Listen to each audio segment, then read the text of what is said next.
Assalamualaikum warahmatullahi wabarakatuh. Waalaikumsalam warahmatullahi wabarakatuh. Selamat pagi. Pagi. Apa kabar hari ini? Alhamdulillah luar biasa. Allahu Akbar. Yes. Jadi hari ini kita akan mempelajari mengenai akhlak tercela kepada Allah atau riya dan nifaq. Akhlak tercela itu akhlak yang tidak patut kita terapkan di dalam kehidupan kita sehari-hari. Lalu, tapi saya akan memfokuskan kepada sifat riya dan nifaq ini. Teman-teman ada yang tahu mengenai sifat nifaq, riya dan nifaq ini apa? Belum. Perasaan kebalik nggak sih, kamu harusnya sebelah kiri nggak sih? Jadi pengertian sifat riya ini adalah sifat pamer atau memperlihatkan kebaikan atau ibadah yang dilakukan dengan tujuan untuk mendapatkan pujian dari orang lain, bukan karena ikhlas semata-mata kepada Allah. Selanjutnya mengenai, saya merangkum sedikit ayat Al-Quran surat Al-Baqarah ayat 264. Mari kita baca bersama-sama.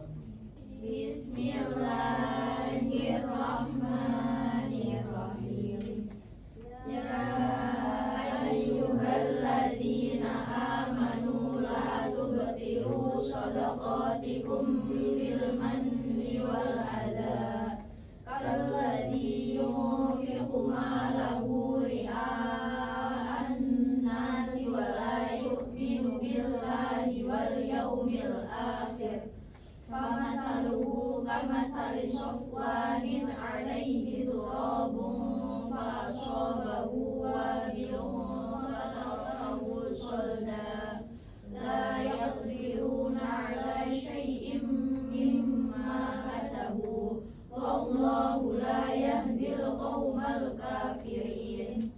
Artinya, Wahai orang-orang yang beriman, jangan membatalkan pahala sedekahmu dengan menyebut-nyebutnya dan menyakiti perasaan penerima, seperti orang yang menginfakkan hartanya karena ria atau pamer kepada manusia, sedangkan dia tidak beriman kepada Allah dan hari akhir. Perumpamaannya orang itu seperti batu licin yang di atasnya ada debu, lalu batu itu diguyur hujan lebat sehingga tinggallah batu itu licin kembali. Mereka tidak menguasai sesuatu pun dari apa yang mereka usahakan. Allah tidak memberi petunjuk kepada kaum kafir.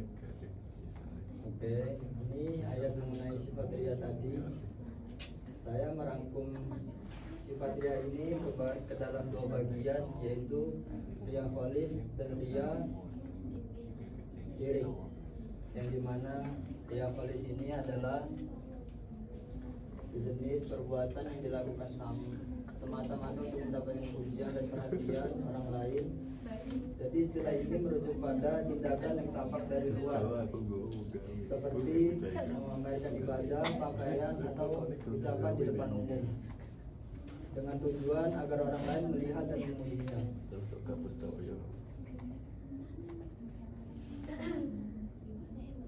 Selanjutnya mengenai riya syirik, yang di sini riya syirik itu dilakukan dengan tujuan menjalankan perintah Allah, tetapi nyata dicampuri dengan keinginan untuk mendapatkan pujian dan perhatian. Perbedaan antara riya syirik dan riya kholis tadi, kalau riya kholis tadi lebih ke perbuatannya, lalu kalau riya syirik ini lebih ke niatnya yang dicampur tangankan dengan keinginan untuk mendapatkan pujian. Tidak pakai akunmu ini, aku harus ngurangin video awal. Saya merangkum sedikit contoh-contoh perbuatan riya. Mari kita baca bersama-sama saja. Yang pertama, Membaca Al-Quran adalah suara merdu dan lantang di hadapan banyak orang semata-mata untuk mendapat pujian. yang kedua, Memberikan sedekah dengan nominal besar di depan umum agar dipuji. yang ketiga, Menggunakannya segala agama dalam perjalanan sehari-harinya untuk ketertarikan dari ilmu. Selanjutnya ada dampak negatifnya, yaitu dampak negatif daripada ria ini adalah antara lain menghapus pahala, amal ibadah, menyelamatkan ibadah, tidak diterima Allah, menimbulkan murka Allah, hilangnya wibawa, dan lain-lain.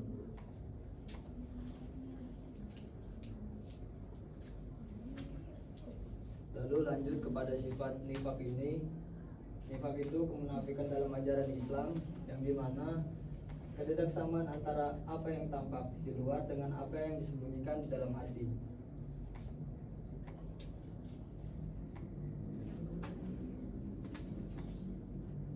Mari membaca bersama-sama lagi At-Taubah ayat 67. Bismillahirrahmanirrahim. Al-munafiquna wal munafiqatu ba'duhum min ba'd ya'muruna bil munkari wa yanhauna 'anil ma'rufi wa yaqbiduna aydiyahum nasullaha fanasiyahum innal munafiqina humul fasiqun. Artinya, Orang-orang munafik laki-laki dan perempuan satu dengan yang lain adalah sama saja. Mereka menyuruh berbuat mungkar dan mencegah berbuat ma'ruf. Mereka pun mengenggam tangannya atau kikir. Mereka telah melupakan Allah, maka Allah melupakan mereka. Sesungguhnya orang-orang munafik adalah orang-orang yang fasik. ini ayat tentang sifat nifak tadi. Di dalam sifat nifak ini saya membagi dua, antara nifak i'tiqadi atau keyakinan, terus nifak amali atau perbuatan. Yang dimana perbedaannya itu, nifak i'tiqadi kemunafikan dalam keyakinan. Seseorang menampakkan keislamannya tetapi menyembunyikan kekufuran yang di dalam hatinya.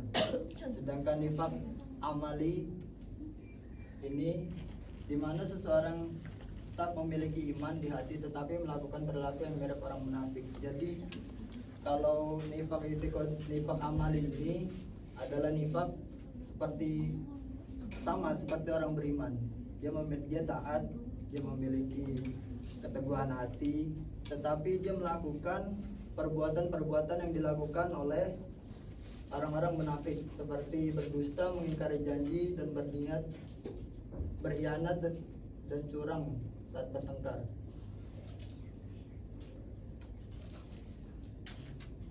Akibat buruk daripada nifak ini dapat meliputi kerusakan iman pada diri sendiri dan orang lain, menciptakan ketidakpercayaan, perpecahan, dan konflik sosial, serta menghasilkan derita batin dan siksaan di akhir bagi pelakunya.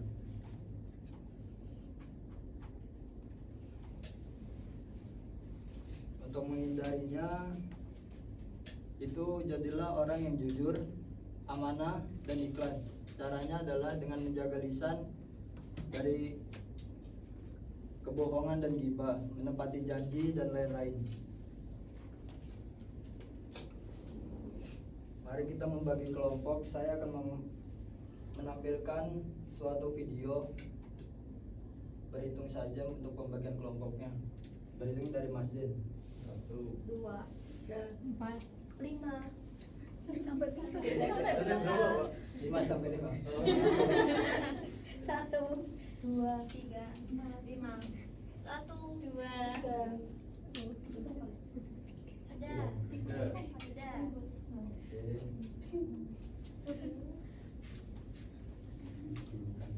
Zid, buka YouTube Zid.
Saya menampilkan video, nanti teman-teman mendeskripsikan bersama kelompoknya dan dipresentasikan bersama kelompoknya.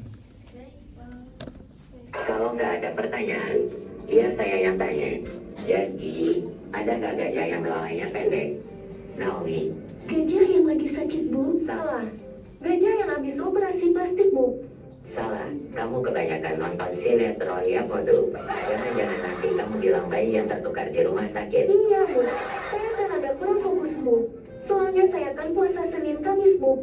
Dan itu ibadah rutin saya, Bu. Anda juga iya. Dia puasa kok promosi di sini ya. Baru kali ini aku lihat yang kayak gini. Biasalah, Crazy Rich kan begitu. Semuanya dipamerkan. Naomi, kamu bisik-bisik apa sama Kokanita? Kamu itu, Bu, kami heran ada orang puasa Senin Kamis tapi diumumkan ke seluruh kelas. Menurut Naomi dan Kokanlita, itu namanya riya dalam beribadah, Bu. Kamu benar, tapi kita tidak dalam posisi untuk menilai kualitas ibadah seseorang. Dikarenakan waktu tidak cukup, sudah sampai sini saja. Setiap kelompok maju mendeskripsikan yang tadi dilihat. Kelompok 2. Dimulai dari kelompok 3. 3. Kelompok 3. Ayo kelompok 3. Ayo. Kelompok 5 ya.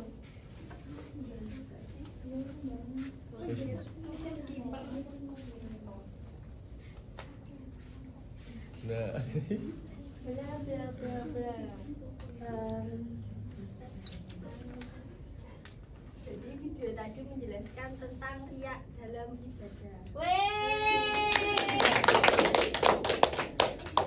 Terima kasih. Selanjutnya kelompok 2.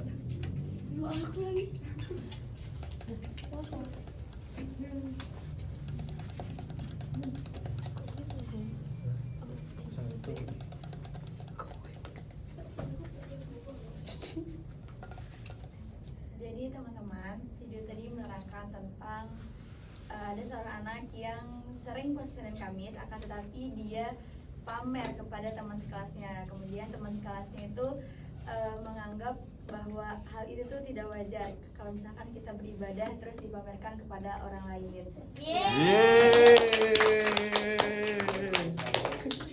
Jalan maju.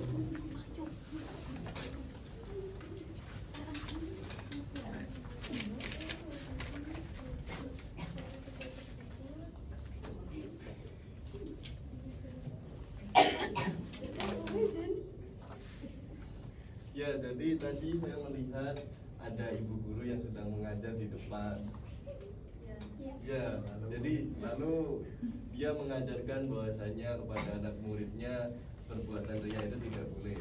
Oke, terus Sudah.